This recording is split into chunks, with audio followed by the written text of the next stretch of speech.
STAKK Nation, welcome back to the channel. It's your boy Brazen. Boy Double O. Alright, everyone is getting sued, but today this lawsuit is actually just a bypassing situation. It just has to deal with something that we've been speaking about. As many of you know, there's always been speculation that Ethereum is a security. Well, there is this thing called a Howey test, which can be carried out to find out if something is a security or not. And most of these cryptos seem to actually pass this test.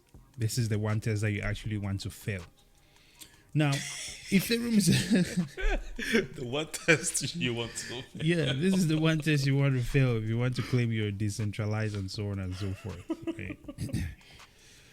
So now the thing is, Ethereum is one of those ones, is one of the major ones that we've always been speaking about. Many people have said it's a security, and anyone who is an ETH fanatic will argue with you to the death. Of course, Vitalik is the captain of that ship. We've seen him kind of go at Marcus Saylor as well, after Marcus Saylor made a whole statement claiming that Ethereum is a security. Then Vitalik came out with this thing that nobody understands, but it is what it is. Does not seem like it's its field of expertise. But we see that the SEC claims the US government has jurisdiction over the Ethereum network. It's also very convenient this happened after the switch over from proof of work to proof of stake. Right after too, man. They didn't exactly even wait. Right. Hey, it's like, how did they say? We center you, we align you where we want you to be. Then we whack you out of the park. Strike. Well, this will be interesting. Let's take a look. So, obviously, there's been speculation about where Ethereum stands after it's no longer proof of work, and now the SEC is further strengthening this argument because we see that in an SEC lawsuit against crypto influencer Ian Bellina. I did not even know Ian Bellina was being sued. For those who do not know, Ian Bellina is the founder of Token Metrics. Token Metrics, right? Yeah. To the moon and beyond type dude, you know. And hey, I wish him the best. Smart exactly. Guy. We went to Smart the same guys. school, you know. G-Dub in the house. Oh, you guys went to the same school there. Yeah, George Washington University. Look at that, man. Smart Wait, and he was probably doing computer science too. Weren't you doing computer science at one computer point? engineering. Yeah, I did computer engineering, but that crypto, like I said, that cryptographic class was kicking my butt, so I switched to School of Business. It kept on though. It kept on. Hey, he managed to skip through the whole thing, man. Maybe he got some B's and C's. And look at that. He was actually one of the smartest people in the class, too, so I'm not surprised. Was he? Yeah. How do you know? Yeah. I'm going back to remember everybody in my class, and I'm like, this face looks familiar, but I don't think he was the smartest in the class. I don't think he was.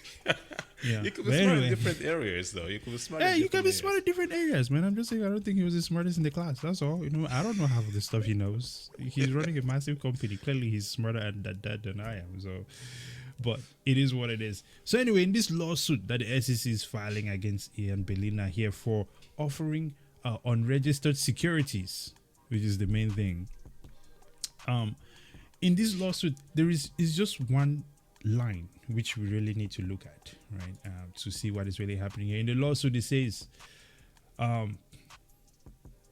when Ian offered his token, so it says the US-based investor in the US-based investors in Bellina's pool irrevocably committed to the transaction when, from the United States, they sent their ETH contributions to Bellina's pool. At the point, the ETH contributions were validated by a network of nodes, which would mean like your computers, validators, whatever the case might be, on the Ethereum blockchain, which was clustered more densely in the United States than any other country. As a result, those transactions took place in the United States. Your thoughts, sir? So I guess if you do business in the US and most of your business is done in the US, the SEC has authority over it. I think that's basically what's that's been said because you're using taxpayers' resources. I Well, guess. here's the thing, man. Obviously, Amazon is an American company, right? Hmm. They A lot of Amazon servers are run through the United States. If your country is doing business, right? Even if, I think international business doing. If your country is doing business heavily with the United States, you have to have some sort of registration within the United States. Yeah, but the Amazon argument, they have the Asia node. Amazon Yes, has yes, the Europe node. Nothing yes. is in Africa. They're currently working towards South Africa or Nigeria. I'm not sure if that's gonna happen. But no, no. When that's Here's the thing. Here's the thing. Amazon has their stuff everywhere. yeah. The applications on the servers. Ethereum, most of Ethereum is run by servers that are Amazon servers in the United States. Hmm. So a lot of those transactions may begin and end in the United States.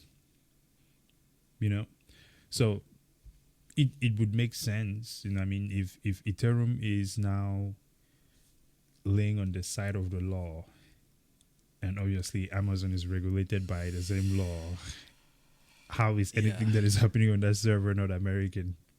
Yeah, as everything up on that server not centralized. It isn't. Oh. We don't have to go into the decentralized argument. It's centralized as heck. It does like if anybody wants to argue that anymore, I don't want to argue about it, man. They can state their points and I'll read it in the So paper or something. as I was listening to your talk, I was thinking in my head, like, we said we're trying to get away from something, Yeah. but we're putting ourselves deeper into it. At this time around, with a lot more information and control that we had before.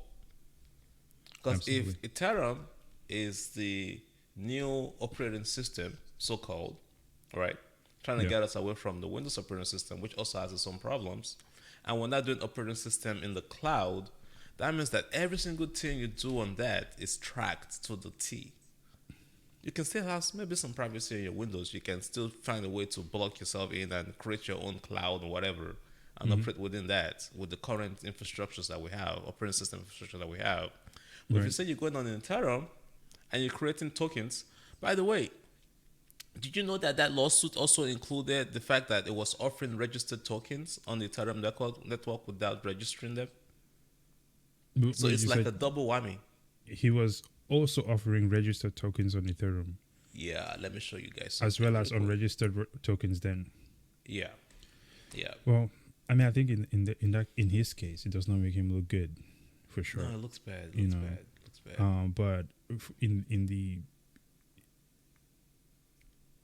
grand scheme of things, and as far as like the SEC and Ethereum, um, I think the next step is Ethereum has to go register. I mean, if they're going after Ian, that's the question I have. We just talked about this with what happened with Reggie. Why haven't they gone after BitBoy Crypto? Well, let's make another video about that, man, Okay. because I think that that's a whole different topic. Yeah. But I don't know if Big Boy Crypto has offered a crypto yet, but I definitely know that he has.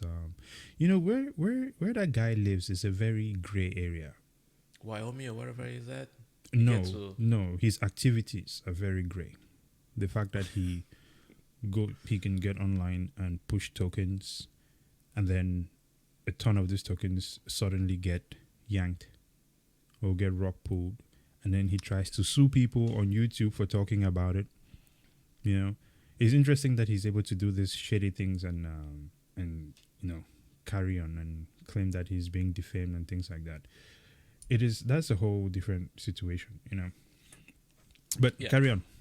Yeah. Let me go ahead and do this real quick. So, 42%. That's not majority, by the way. It's not 50%. It's like almost half of it. Hey, just thought I mentioned that. It's something Yeah. to think about. I'm not sure if the lawyers could use that, but it's still sort of distributed around the world. But that's a different argument. Um, the other thing I was going to talk about is my boy Ian here.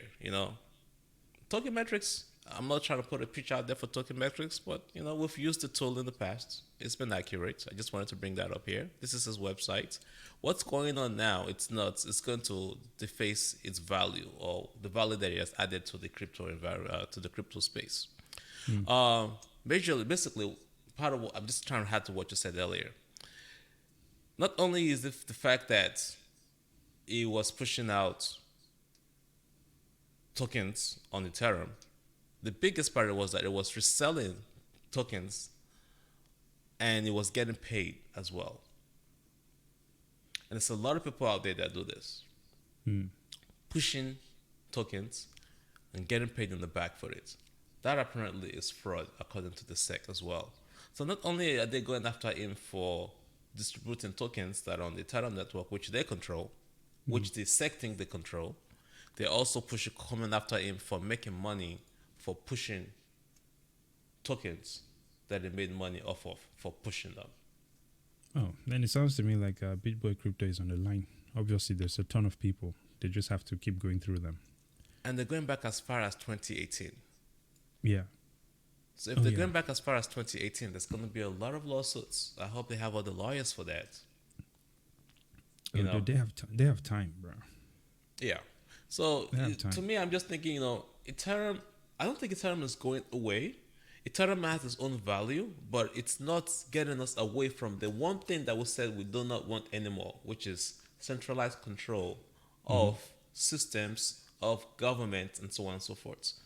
Get your freedom back. And Ethereum is literally taking you back. It's going from fire to the frying pan. Into the it's going from frying pan to fire. Pan to the fire. You got that reversal. Yeah.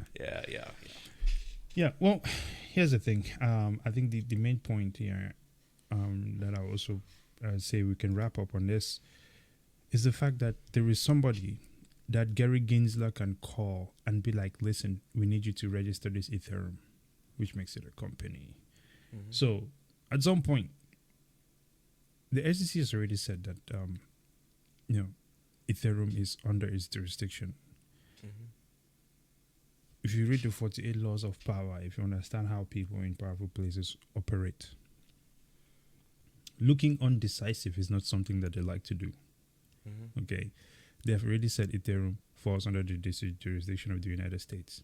They are going to follow through with this, one way or another. And they're going to put all the force behind it. They have they have access to the military. They have the resources to do that as well. Right. Yep. So it does not matter what people want to argue about on the internet. This is happening. Ethereum is not decentralized. It's under the SEC's jurisdiction. It allows them to tax just like they did with weed. That's what's eventually going to happen. Ethereum is going to continue. The tokens that are not fraudulent are going to continue, but they're going to be making a ton of money off of it. Yeah. Hey, look, we could be wrong. Okay. Do you guys see the SEC coming back and be like, you know what? Ethereum failed the Harvey test. What are we thinking about? We cannot do this. Ethereum is no longer a and then they let Ethereum go unregulated as is in the wild space that it already is, while banks are investing in these things. Come on now. If you connect the dots, there's only one direction Ethereum is heading. Banks are already using Ethereum, by the way. So if banks are using Ethereum, then there's no way out. It's already in it. Exactly. But yeah, let us know. Let us know for sure. Let us know in the comments what you guys think. All right. Yep. Well, until next time, ladies and gentlemen, do not forget to subscribe to the channel, like the video. We are on Twitter, STAKK Fin all across the board, Facebook and Instagram, and of course, catch us on Spotify. I gotta get back on the Spotify post, but we're working on streamlining our process, and after that, it's going to be beautiful. Any closing thoughts, Double Up? Hey man, if you're a Ethereum person, let us know. We want to hear from you guys. But it's been a wonderful one. Look forward to talking to you guys in a little bit. All right. Until next time, STAKK Nation, brazen out. Double O.